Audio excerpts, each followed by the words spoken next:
Graças a Deus por estarmos mais uma vez aqui para juntos nós estarmos meditando nas Escrituras Sagradas. Para mim é um privilégio e uma bênção muito especial estar aqui neste dia para juntos estarmos meditando nas Escrituras Sagradas.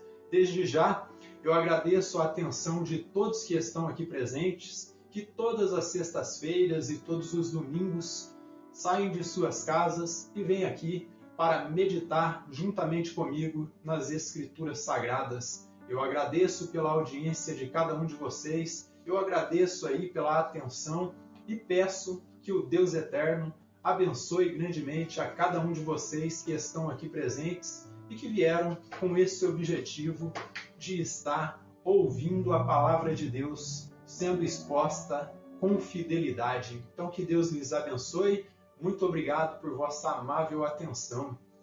Bem, para mim também é um privilégio, uma bênção grande estar me dirigindo com aqueles irmãos que vão nos ouvir através do YouTube. Eu peço que Deus lhes abençoe grandemente e eu peço que você não se esqueça de deixar o seu like aí, ou o seu dislike, o seu comentário, para que assim esta mensagem possa ser difundida para mais e mais pessoas e assim como ela abençoou a cada um de vocês, possa abençoar outras pessoas também. Então você tem toda a sua liberdade de deixar o seu like aí ou o seu dislike. Isso aí é muito importante para nós. E você que é novo, você que tem acompanhado o nosso canal e ainda não tem se inscrito, eu peço que você se inscreva no canal, clique aí na barrinha de inscrições aí na parte de baixo do vídeo, para que você fique inteirado aí de todo o novo conteúdo que nós publicarmos em nossa plataforma. E você também tem a sua liberdade de compartilhar com seus irmãos em Cristo, deixar o seu comentário, deixar o seu like ou o seu dislike, para que assim o YouTube possa entender que esses sermões que aqui publicamos estão sendo relevantes para cada um de vocês também e possa sugerir esses vídeos para outras pessoas. Pois bem, sem mais delongas, quem estiver aí com a sua Bíblia, abra comigo na Carta aos Efésios, no capítulo 4, de versículo 1 até o 6. Mas antes de fazermos a leitura das Escrituras Sagradas, eu gostaria de falar um pouco a respeito do que eu estarei transmitindo no dia de hoje. E eu quero falar com vocês a respeito da conduta de um genuíno cristão. Ou seja, como é que um cristão ele se porta diante da sociedade neste mundo, diante desta sociedade pecaminosa que tem se afundado a cada dia em seus pecados. Então, eu gostaria de falar com cada um de vocês a respeito da conduta de um genuíno cristão, de um verdadeiro eleito de Deus. Então, quem estiver com a sua Bíblia, abra comigo na Carta aos Efésios, no capítulo 4, de versículo 1 até o 6. E nos diz aqui o epígrafe, o título da leitura em nossa Bíblia, na nossa versão aí Almeida Revista Atualizada, diz a unidade da fé. Então eu gostaria de falar a respeito da conduta de um genuíno cristão. O apóstolo Paulo ele diz assim: rogo-vos, pois, eu, o prisioneiro no Senhor, que andeis de modo digno da vocação a que fostes chamados, com toda humildade e mansidão, com toda longanimidade, suportando-vos uns aos outros em amor, esforçando-vos diligentemente por perseverar a unidade do Espírito no vínculo da paz. Há somente um corpo e um Espírito, como também fostes chamados, numa só esperança da vossa vocação. Há um só Senhor, uma só fé, um só batismo, um só Deus e Pai de todos, o qual é sobre todos e age por meio de todos e está em todos. Amém? Lemos até aqui as Escrituras Sagradas. Então nós encontramos aqui a Carta aos Efésios, no capítulo 4, de versículo 1 até o 6. Em primeiro lugar, o apóstolo Paulo, meus irmãos, ele nos exorta a sermos como ele, prisioneiros do nosso amado Senhor e Salvador Jesus Cristo. Ou seja, estarmos aí alicerçados em Cristo, alicerçados em seu poder, andando de modo digno e reto, de acordo às Escrituras Sagradas. Então aqui ele já define um dos aspectos da conduta de um verdadeiro cristão, de um verdadeiro eleito. Ele deve andar de modo reto, digno, de acordo às Escrituras. E depois ele fala a respeito da nossa vocação. Diz que nós fomos chamados aí na condição de pecadores, de pessoas afundadas e mortas em seus delitos e pecados. E essa vocação divina aí foi para que fôssemos conforme a imagem do Salvador, Jesus Cristo. Então ele diz que nós devemos respeitar a nossa vocação de sermos semelhantes ao nosso amado Senhor e Salvador Jesus Cristo. Veja o que diz aqui em Romanos 8 e versículo 29. Continue aí marcando o livro de Efésios aí, a carta aos Efésios, não feche a carta aos Efésios, para que você continue acompanhando aí a exposição do texto bíblico. Mas veja o que diz aqui em Romanos 8, versículo 29. E nos diz da seguinte maneira: porquanto aos que de antemão conheceu, também os predestinou, para serem conformes à imagem do seu Filho, a fim de que ele seja o primogênito entre muitos irmãos. Então o Senhor Jesus ele nos conheceu antes da fundação do mundo. E sabendo que nós somos pecadores, ele nos elegeu antes da fundação do mundo e nos predestinou para sermos semelhantes ao seu amado Filho, Jesus Cristo. E por isso, de versos 2 a 6, o nosso querido apóstolo Paulo, ele segue nos exortando aqui, ele nos dá a descrição do que é viver de modo digno. Percebam o que ele diz aqui, dos versos 2 ao 6. Vamos repetir a leitura para que o texto fique aí ratificado em nossa mente. Diz assim, com toda humildade e mansidão, com longanimidade, suportando-vos uns aos outros em amor, esforçando-vos diligentemente por perseverar ou por preservar a unidade do Espírito no vínculo da paz. Há somente um corpo e um Espírito, como também fostes chamados numa só esperança da vossa vocação. Há um só Senhor, uma só fé, um só batismo, um só Deus e Pai de todos, o qual é sobre todos, age por meio de todos e está em todos. Então, por isso aí dos versos 2 a 6, ele nos dá a descrição do que é viver de modo digno. No verso 2, ele diz que nós devemos aí perseverar em humildade, nós devemos ser humildes e não altivos, isto é, entender a nossa limitação, entender a nossa qualidade aí, ou a nossa situação de pecadores rendidos debaixo aí do pecado.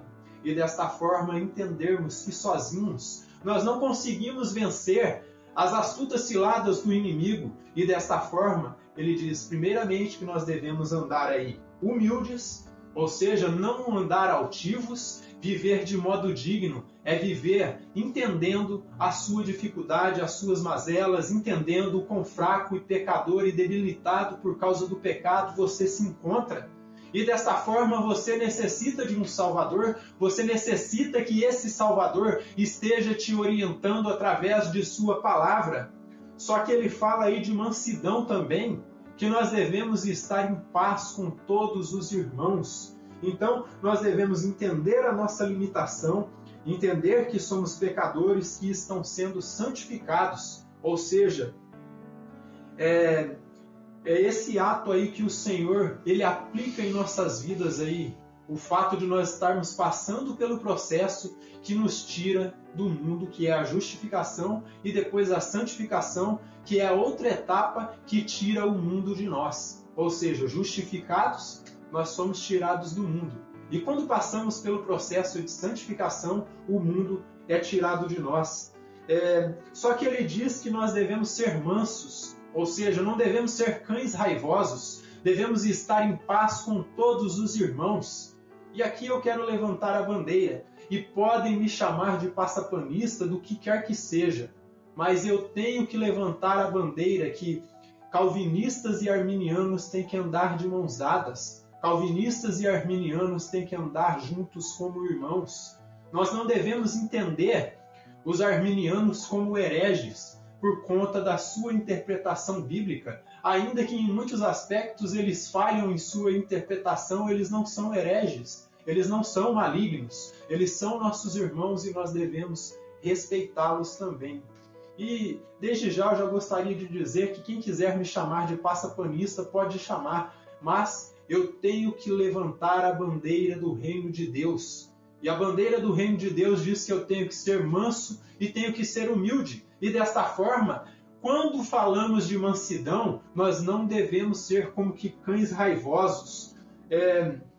E atrelado com isso a humildade, que nos ensina a reconhecermos que nós não somos perfeitos. Nós estamos em uma situação de limitados. E desta forma, devemos entender que o fato de sermos limitados, isso nos faz compreender que nós não conseguimos interpretar de modo perfeito as Escrituras. E desta forma, dentro da teologia há espaço para essas duas interpretações aí, para essas duas escolas, a escola calvinista e a escola arminiana. E ambos têm que aprender a conviver juntos.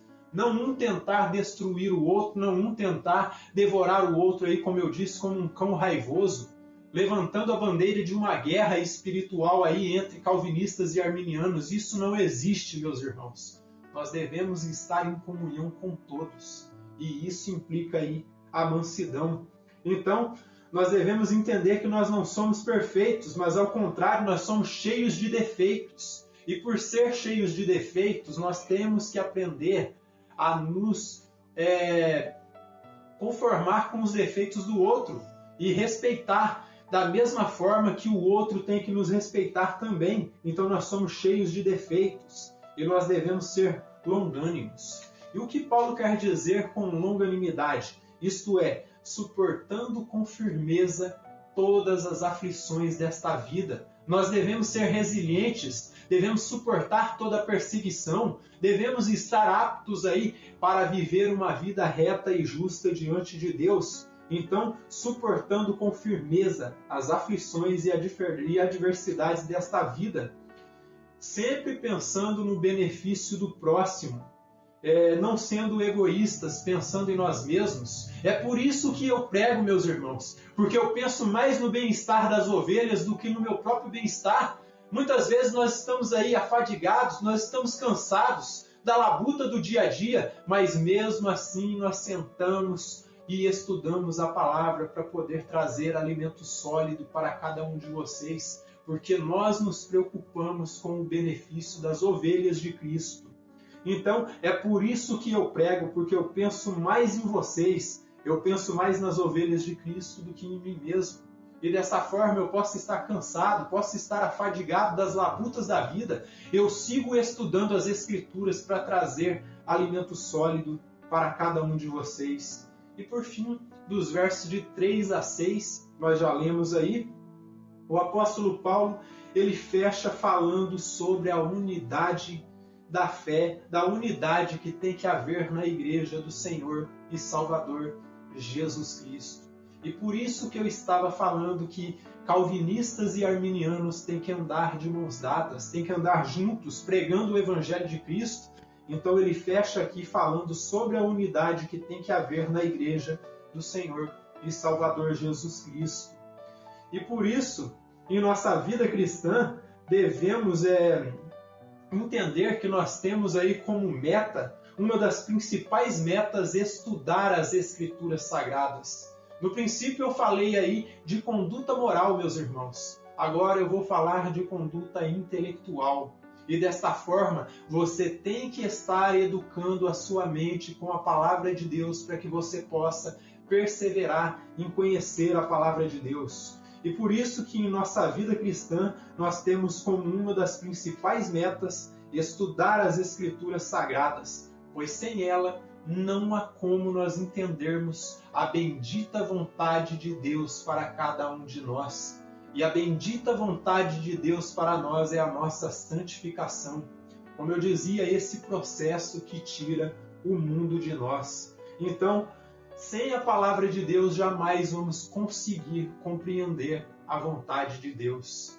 Então você tem que ser longânimo, você tem que suportar as aflições dessa vida.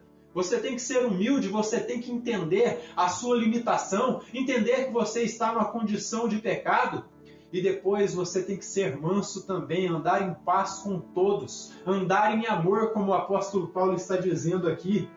Em primeiro lugar, eu quero ressaltar aqui para vocês, ele deseja a nossa dedicação ao estudo da palavra de Deus, onde nós entendemos que a palavra de Deus, essa bendita escritura sagrada aqui, ela é suficiente para nos orientar, para nos preparar, para crescermos no conhecimento da palavra de Deus, para entendermos o que é que Deus quer de nós. Então, por isso que nós temos aí que entender que a Bíblia Sagrada, ela é suficiente para nos ensinar. Veja o que o apóstolo Paulo ele diz aqui em 2 Timóteo, no capítulo 3, versículo 14 ao 16. Então, continue marcado em Efésios, porque nós continuaremos ali ainda. Então, 2 Timóteo, capítulo 3, versículo 14 até o 16. E o interessante aqui, que o apóstolo Paulo, ele se dirige aí a Timóteo, ele diz o seguinte, que ele tem que se manter naquilo que ele aprendeu. E dessa forma aqui está mais uma conduta do cristão genuíno. Você tem que se manter com aquilo que você aprendeu das Sagradas Escrituras e estar aí aplicando em sua vida. Veja o que ele diz aqui, ó. 2 Timóteo, capítulo 3, de versículo 14 até o 17, ó. Ele diz assim, ó: Tu, porém, permanece naquilo que aprendeste e de que foste inteirado, sabendo de quem o aprendeste. Então, assim, você deve se manter naquilo que você aprendeu, sabendo quem é que te ensinou. Ele usou homens para te ensinar, mas quem te ensinou foi o Espírito Santo de Deus. E ele diz o seguinte aqui, ó, versículo 15: E que desde a infância sabes as sagradas letras que podem tornar-te sábio para a salvação pela fé em Cristo Jesus. Então o apóstolo Paulo aqui ele já define, o cristão tem que se manter naquilo que ele aprendeu das Sagradas Escrituras, entender quem é que ensinou para ele e desta forma entender que as Escrituras Sagradas são a nossa única regra de fé e prática que nos faz sábios diante de Deus para compreendermos a salvação do Senhor e Salvador Jesus Cristo. E o verso 16 ele diz, ó: Toda a Escritura é inspirada por Deus e útil para o ensino, para a repreensão, para a correção, para a educação na justiça. Então a Escritura Sagrada ela foi inspirada por Deus e ela é útil aí para a nossa educação, para a repreensão, para que nós possamos caminhar na justiça. E o verso 17, ele diz, a fim de que o homem de Deus seja perfeito e perfeitamente habilitado para toda boa obra. E isso não se aplica só aos mestres, só aos pastores, mas também se aplica a todo o corpo de Cristo. Todo o corpo de Cristo tem que estar bem preparado e bem instruído nas Sagradas Letras. Em segundo lugar, o apóstolo Paulo ele define que nossas vidas devem ser aí uma oferta agradável diante de Deus. Então nós devemos entender, prestem bem atenção no que eu estou falando, as Sagradas Letras aí vão fazer com que nós sejamos uma oferta agradável diante do Senhor. Então, em segundo lugar, o apóstolo Paulo define que nossas vidas devem ser uma oferta agradável diante de Cristo. Veja aí Romanos capítulo 12, versículo 1 e 2. Veja o que o apóstolo Paulo nos diz aqui, ó. Romanos 12, versículo 1 e 2. Prestem bem atenção no que está dito aqui, ó. Vejam bem o que diz o apóstolo Paulo em Romanos 12, de versículo 1 até o 2. Ó. Aqui fala de nova vida. Então, a nossa vida tem que ser uma oferta agradável diante de Deus. Então, você tem que ser aí humilde, você tem que ser manso, você tem que meditar nas Escrituras Sagradas, você tem que viver uma vida de oração. Isso é o que a Escritura Sagrada define como a conduta de um verdadeiro cristão. Então diz o apóstolo Paulo, rogo-vos, pois, irmãos, pelas misericórdias de Deus, que apresenteis o vosso corpo por sacrifício vivo, santo e agradável a Deus, que é o vosso culto racional. Então, se é um culto racional, é um culto que você presta a Deus com entendimento. É um culto que você presta diariamente para Deus racionalmente. Não é emocionalismo, não é loucura da sua cabeça, mas é o que a Escritura define como adoração. E o verso 2, e não vos conformeis com este século. Outra conduta aí de um verdadeiro cristão é que ele anda na contramão desse sistema podre e corrompido pelo pecado deste mundo.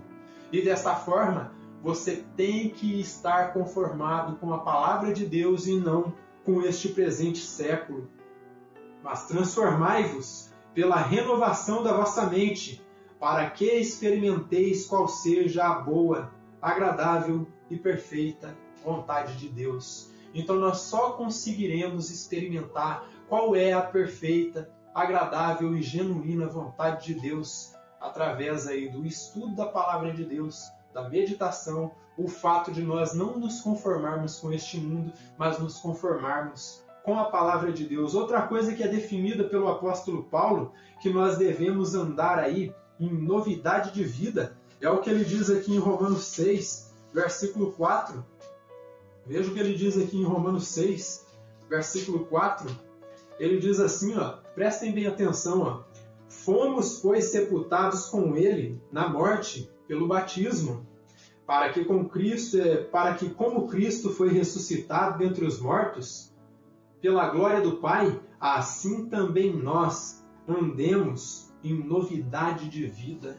Então, da mesma forma que Cristo morreu e ressuscitou ao terceiro dia, e ressuscitou aí em uma nova existência, em uma existência plena, onde todo o poder lhe havia sido dado no céu e na terra, nós, quando passamos a negar este mundo, a caminhar aí pelo caminho estreito, para caminhar pelo caminho que nos leva para a salvação e vida eterna, nós estamos andando em novidade de vida.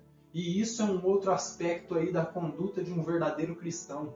A conduta de alguém que morreu para o mundo. Alguém que já não se conforma com o mundo, já não se conforma com o que está acontecendo neste mundo, toda a depravação deste mundo. Em terceiro lugar, ele fala a respeito da nossa identificação com Cristo no batismo, ou seja, confissão pública de fé no nosso amado Senhor e Salvador Jesus Cristo. Veja Gálatas, capítulo 3 e versículo 27. Gálatas 3, 27. E diz assim, porque todos quantos fostes batizados em Cristo, vos revestistes de Cristo. Então, se você se batizou nas águas, você se batizou em Cristo, você se revestiu de Cristo. Então, se você se revestiu de Cristo, você vai andar em novidade de vida e vai fazer como o próprio apóstolo Paulo disse em 2 Coríntios 5,17, que aquele que está em Cristo, nova criatura é, as coisas antigas, as coisas velhas se passaram e tudo se fez novo.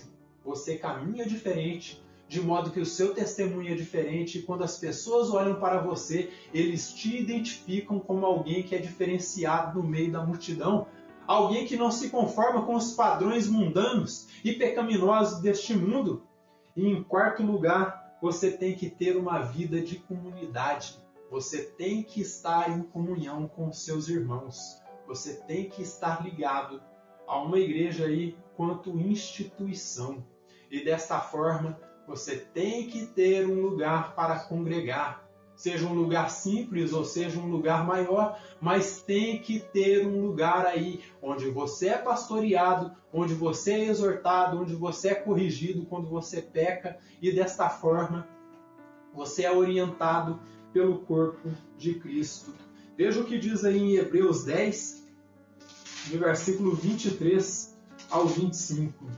E na sequência eu já concluo a exposição aqui deste texto e passo a trazer alguns aspectos aí da conduta do cristão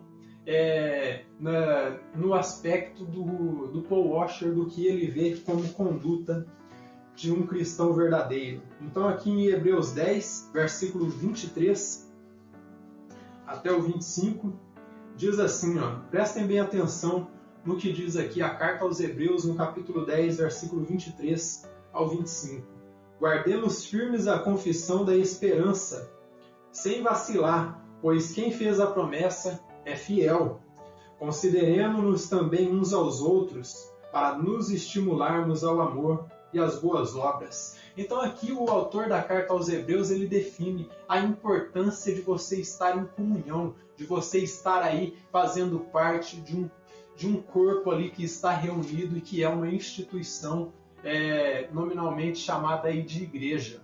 E desta forma, o que vai acontecer? Você vai estar firme na sua confissão, porque você está junto com outros irmãos que pensam como você, que crê como você e que respeitam o mesmo Deus que você. E desta forma você guarda firme a sua confissão da esperança. E qual é a bendita esperança do crente? A bendita esperança é a parousia, é a volta de Cristo para buscar a sua igreja. E depois ele diz no versículo 24 que quando você está em comunhão, quando você faz parte de uma comunidade, você passa aí a considerar uns aos outros para nos estimularmos ao amor e às boas obras. Então, quando você está unido com outros irmãos, quando você vive uma vida de comunidade, você é estimulado aí às boas obras, você é estimulado aí a congregar-se, você é estimulado ao amor. Então, se você não está ligado ao corpo de Cristo, se você é um desigrejado, eu posso dizer para você que sozinho você não é igreja. Mas se você estiver reunido, se você estiver junto com um grupo de pessoas, você pode ser chamado de igreja. E no versículo 25 diz, não deixemos de nos congregar, como é costume de alguns, antes façamos admoestações, tanto mais quanto vedes que o dia se aproxima. Qual dia? O dia do retorno de Cristo. Amém? Então vocês devem entender que a conduta de um verdadeiro cristão é essa. Você é humilde, você compreende que você é um pecador, que você necessita de Cristo para caminhar nesta vida. Você é humilde, você sabe viver em comunhão com todos os irmãos, você caminha em amor, você tem unidade cristã, você está em comunidade. E desta forma, você está dando o testemunho da sua confissão pública de fé em Jesus Cristo. Então, que Deus nos abençoe grandemente, que Deus possa nos fazer compreender a sua palavra.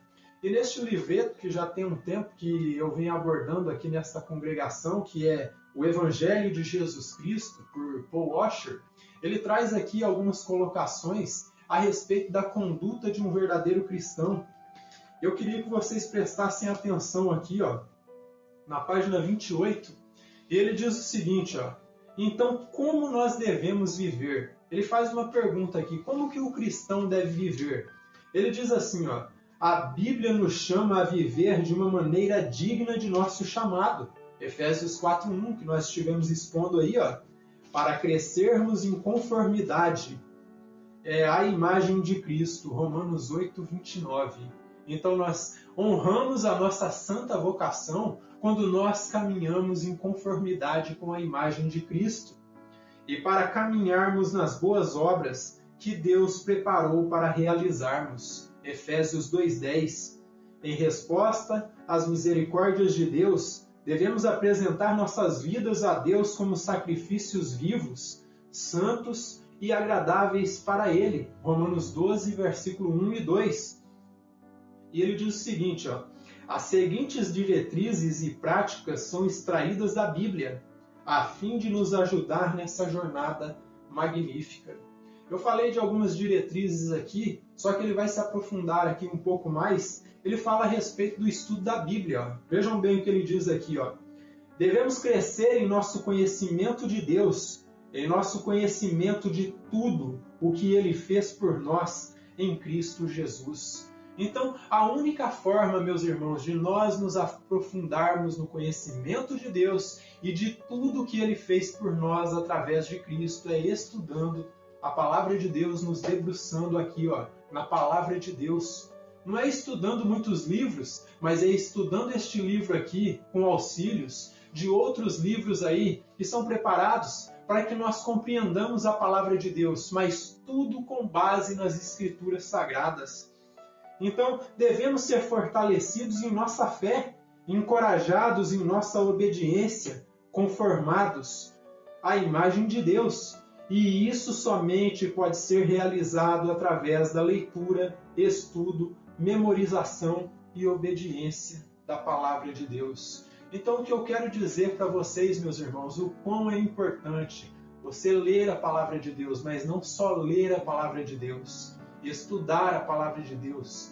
E em terceiro lugar, como ele disse aí, memorizar os textos bíblicos. É importante que você memorize, que você guarde em sua mente os textos que você lê, para que assim, quando você necessitar, você possa ter de onde tirar. Porque talvez chegue um tempo, meus irmãos, quando o anticristo estiver governando, nós não vamos ter mais a Bíblia Sagrada em mãos. E por isso é importante que você memorize a palavra de Deus, que você coma a palavra de Deus. E o que você come se torna parte de você. Porque se você não memorizar, você não está comendo, você não está digerindo essa palavra e, portanto, essa palavra não se tornou parte de você. Então é importante você ler, estudar e memorizar a palavra de Deus para que você seja encorajado aí na obediência para ser conformado à imagem de Deus. E ele diz o seguinte aqui, ó, a Bíblia é inspirada por Deus e é proveitosa para ensinar, para repreender, para corrigir e para treinar na justiça, que foi o 2 Timóteo capítulo 3, versículo 15 ao 17, que nós estivemos lendo. Ó. Por esse motivo devemos ser diligentes, ou seja, diligentes para conhecer as verdades e aplicá-las em nossas vidas. 2 Timóteo capítulo 2 e versículo 15. Então você tem que ter aí uma dedicação ao estudo da palavra de Deus. Porque se você não se dedicar, não tem como você entender o que é de fato ser um cristão. Você pode estar ouvindo a falácia aí de muitos pregadores que hoje estão aí na mídia, pregadores coachings e pregadores liberais, que ensinam um evangelho diluído, uma porcaria de ensino que não produz mudança de vida. Só que quando você se aplica ao estudo da palavra de Deus, você não fica escravo do que as pessoas falam para você. Você conhece a palavra de Deus e quando um pregador fala uma asneira ali no púlpito, você consegue compreender se o que ele está falando é evangelho de Jesus Cristo, é uma porcaria que saiu da cabeça dele no ensino, é contraditório, que não edifica em nada. Então segue aqui, ó. Por esse motivo devemos ser diligentes para conhecer suas verdades e aplicá-las em nossas vidas. Jesus disse, nem só de pão viverá o homem, mas de toda palavra que sai da boca de Deus. Mateus capítulo 4 e versículo 4. E ele diz, ó, Deus fala conosco através de sua Bíblia, através da Bíblia Sagrada, e nós falamos com Deus através da oração. Então ele tocou na questão do estudo das Escrituras, que é de máxima importância para a conduta moral e intelectual do cristão. Só que agora ele toca em outra questão aí, que é a questão da oração. Todo cristão genuíno ele tem que ser fervoroso em oração.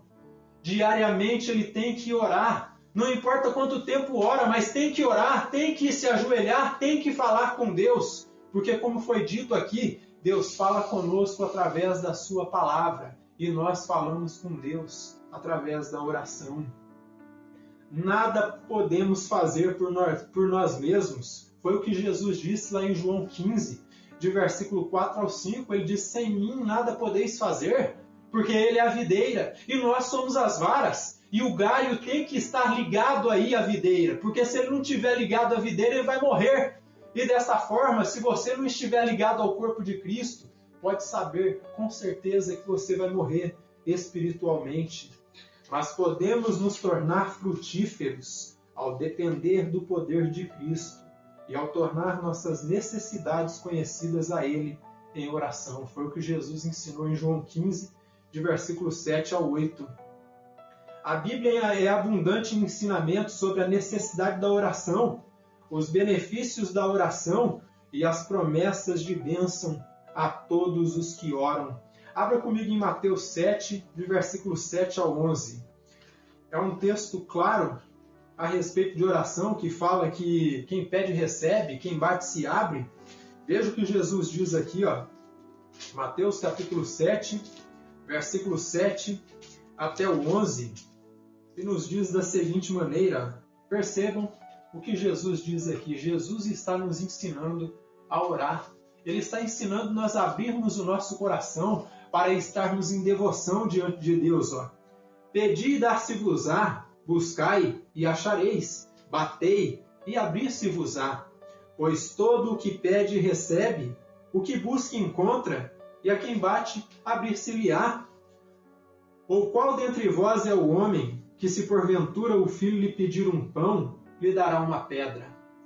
Ou se lhe pedir um peixe, lhe dará uma cobra? Ora, se vós que sois maus, sabeis dar boas dádivas aos vossos filhos, quanto mais o vosso Pai que está nos céus dará boas coisas aos que lhe pedirem? Tudo quanto, pois, quereis que os homens vos façam, assim fazei-o vós também a eles, porque esta é a lei e os profetas. É como se Jesus falasse aqui de forma condensada que o mandamento de Deus é este: ama o teu Deus sobre todas as coisas, tenha devoção diante de Deus e ama o teu próximo como a ti mesmo. Oração é ter comunhão, é conversar com Deus, ela inclui adoração e louvor. Então, quando você ora, você abre o seu coração, você engrandece, você magnifica o nome de Deus, você adora a Deus em oração. Isso é oração, não é necessariamente você estar pedindo e pedindo e pedindo, mas é o ato de você abrir o seu coração, de você conversar com o teu pai, de você conversar com o teu melhor amigo e adorá-lo, engrandecê-lo sobremaneira. Oração também é agradecimento e também é petição para que a vontade de Deus seja cumprida em nossas vidas, em nossas famílias, e em nossas igrejas e no mundo. Então você ora, você engrandece o nome de Deus, você santifica o nome de Deus, você pede, você intercede por seus irmãos, você ora pelo mundo. Orar é pedir que Deus atenda às nossas necessidades de acordo à sua sabedoria, bem como confessar o pecado. Outro aspecto da oração é confessar o seu pecado. Os irmãos católicos romanos que me perdoem, eles confessam aí, como um dos sacramentos, é a confissão auricular, eles confessam o seu pecado para um homem que é detalhado de pecados como eles também são. Só que a Bíblia nos ensina que nós devemos confessar o nosso pecado em oração, confessar o nosso pecado para Cristo. Os pastores estão aí para aconselhar, você deve abrir o seu coração para o pastor, procurar aconselhamento. Mas em última instância, para quem você tem que abrir o seu coração é diante de Deus. Então é nesse ato que você ora e você pede que Deus atenda às nossas necessidades de acordo com a sua sabedoria, bem como confessar o pecado e pedir força espiritual para vencê-lo. Então, em oração, meus irmãos, você confessa o seu pecado, você intercede por seus irmãos e você pede forças, você pede aí instrução do Senhor para que você possa vencer os problemas desta vida. E uma das melhores maneiras de aprender a orar é estudar as orações da Bíblia. Está cheio de orações, meus irmãos, tanto nos Salmos como no livro dos profetas. Jesus Cristo era um homem de oração quando estava aqui nesta terra, então nós devemos aprender com as Escrituras Sagradas que a oração é de máxima importância e desta forma nós temos um equilíbrio, o equilíbrio intelectual com o equilíbrio espiritual. É estudo da palavra, mas também é devoção diante de Deus. E diz assim, ó, uma das formas mais úteis é a oração modelo, encontrada em Mateus capítulo 6, versículo 9 ao 13. É uma oração muito conhecida de todos os cristãos. É a oração do Pai Nosso. Pai nosso que estais no céu, santificado seja o teu nome. Venha a nós o vosso reino. Seja feita a tua vontade, assim na terra como no céu. E depois ele fala do pão nosso de cada dia. E desta forma ele vai seguindo e vai orando e vai nos ensinando como devemos orar. Um segundo aspecto da vida cristã aqui, que o Paul Washer fala, poderia ser um terceiro, né? Porque ele falou do estudo da palavra, depois ele falou da oração, e um terceiro é a sua identificação pública com Cristo através do batismo. nós somos salvos somente pela fé, mas Cristo ordena que aqueles que creem identifiquem-se publicamente com Ele e seu povo através do batismo. Não é só se identificar com Cristo, você tem que se identificar com o povo de Cristo. O povo que levanta a bandeira do reino de Deus, o povo que prega as escrituras sagradas com fidelidade. Você tem que se identificar com esse povo, não é com falsos ungidos, não é com falsos profetas, mas é com a palavra de Deus. E em última instância aqui, em quinto lugar, ele fala de membresia em uma igreja bíblica. E ele diz, é a vontade de Deus que todos os verdadeiros crentes se unam a uma comunidade de crentes que pensam da mesma maneira. Então é importante que você esteja reunido com um grupo de pessoas. E aqui nós estamos. Somos um grupo pequeno, mas somos um grupo de pessoas. Estamos aqui todas as sextas-feiras, todos os domingos, reunidos em torno da palavra. E a Escritura nos ensina que nós devemos estar em comunhão. E aqui ele começa a listar as características de uma igreja bíblica e saudável. Ele diz que são as seguintes aqui, Prestem bem atenção. A primeira característica de uma igreja bíblica, ele diz que é um compromisso com a inerrância e a suficiência da Bíblia. Quantas e quantas vezes vocês ouviram o pastor aqui falar que a Bíblia ela não contém a palavra de Deus? Ela é a palavra de Deus. Ela é suficiente, ela é a nossa única regra de fé e prática. Nós nos baseamos os nossos estudos na palavra de Deus e nada além da palavra de Deus. Então já passamos aqui na primeira característica. É uma igreja que tem um compromisso aí com a inerrância e a suficiência da Bíblia. Uma segunda característica, uma apreciação da verdade bíblica e uma paixão por pregá-la e ensiná-la. Já passamos no segundo aspecto, porque o pastor aqui incansavelmente tem estudado a palavra de Deus e tem paixão por ensinar as Escrituras Sagradas. Então, nós apreciamos a Bíblia Sagrada como palavra de Deus, não como contendo a palavra de Deus, mas sendo a bendita palavra de Deus. Ele diz outra coisa aqui, um terceiro aspecto aqui, uma terceira característica, uma fidelidade ao cristianismo ortodoxo e trinitário. E aqui eu quero destrinchar isso. O que é aí uma fidelidade ao cristianismo ortodoxo e trinitário? É uma fidelidade a esse Deus trino que é Pai, Filho e Espírito Santo. O Filho não é o Pai não é o Filho, o Espírito Santo não é o Pai nem o Filho, mas é um único Deus verdadeiro.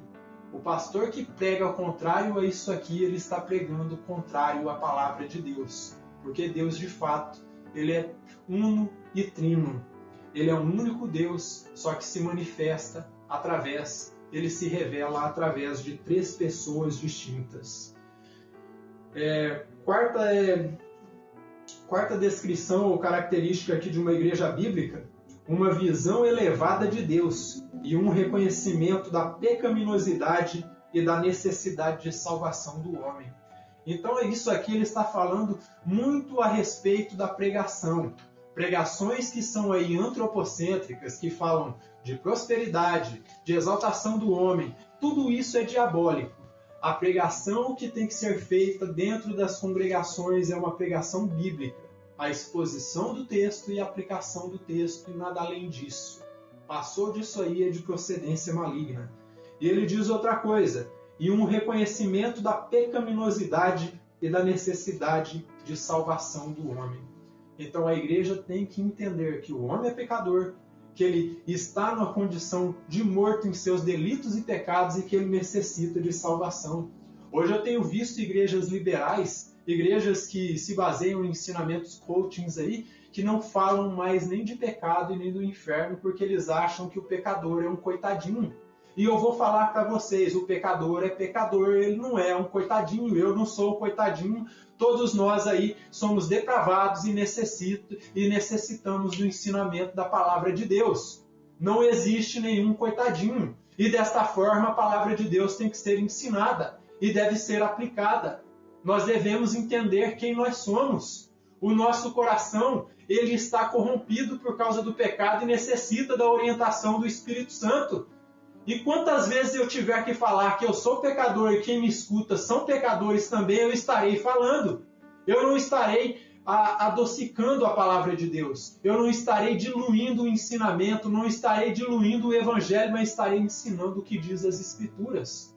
As Escrituras dizem que eu sou pecador e que quem me escuta é pecador também, e desta forma nós devemos seguir, entendendo quem de fato nós somos. E ele segue aqui, outra característica, a convicção de Cristo, a convicção de que Cristo e seu evangelho são centrais e preeminentes na fé cristã. Então, uma coisa que nós devemos entender, que dentro da fé cristã, dentro da conduta de um verdadeiro cristão, quem tem a primazia, quem tem o primeiro lugar, sempre é o Senhor e Salvador Jesus Cristo e a sua palavra. Não é o pregador, não é a igreja, não é nada aqui desta terra, mas o bendito Senhor Jesus Cristo. Então já passamos em outra característica, porque aqui nós estamos vivendo em um grupo que vê que Jesus Cristo, ele é o centro da nossa adoração. Outro aspecto, uma compreensão bíblica da conversão que leva ao arrependimento, fé e santidade. A Bíblia fala de tudo isso, de conversão que leva ao arrependimento e que leva à santidade. Outra coisa, uma dedicação ao culto bíblico no temor a Deus, ou seja, é um culto aí que é reverente, que exalta o nome do Senhor e Salvador Jesus Cristo. Não é um culto aí que canta restitui, eu quero de volta o que é meu. Não é um culto que canta aí sabor de mel, nada disso. É um culto que adora o Senhor e Salvador Jesus Cristo e que exalta as suas obras e os seus atributos. O culto não é sobre o homem, o culto é sobre Deus. E mais uma característica que ele nos dá aqui, liderança constituída de homens santos. Ou seja, o pastor tem que ser um homem separado do pecado, de caráter ilibado. Ele não deve ter um caráter duvidoso. Um homem que está fazendo uma coisa hoje e amanhã está fazendo outra. Um homem que vive uma vida de pecado, uma vida de adultério, uma vida contra as Escrituras, esse não pode ser um pastor. E ele segue aqui, Então a liderança constituída de homens santos, separados do pecado, humildes e capazes para ensinar.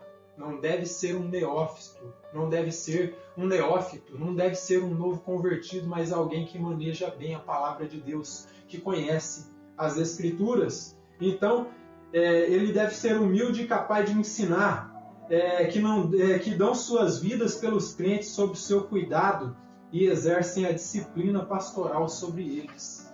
Outra coisa que é bem definida pelo irmão Paul Washer aqui, que um verdadeiro pastor, ele não está aqui para viver da lã das ovelhas, do sangue das ovelhas. Não, ele dá a vida pelas suas ovelhas, porque o nosso sumo pastor, que é Jesus Cristo, que é o modelo de pastor que nós seguimos, ele entregou a sua vida por suas ovelhas. E o pastor, se possível, se ele ver um eleito de Deus passando necessidade, ele tira da sua própria boca e coloca na boca da ovelha.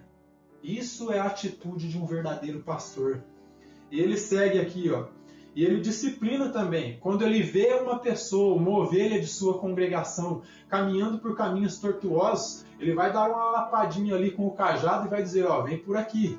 É por aqui que você tem que ir. Você está indo por esse caminho, isso aqui está errado. Se enquadre as Escrituras. Ele tem que ter um compromisso com o aconselhamento bíblico e a disciplina da igreja. A igreja não pode ser uma igreja bagunçada.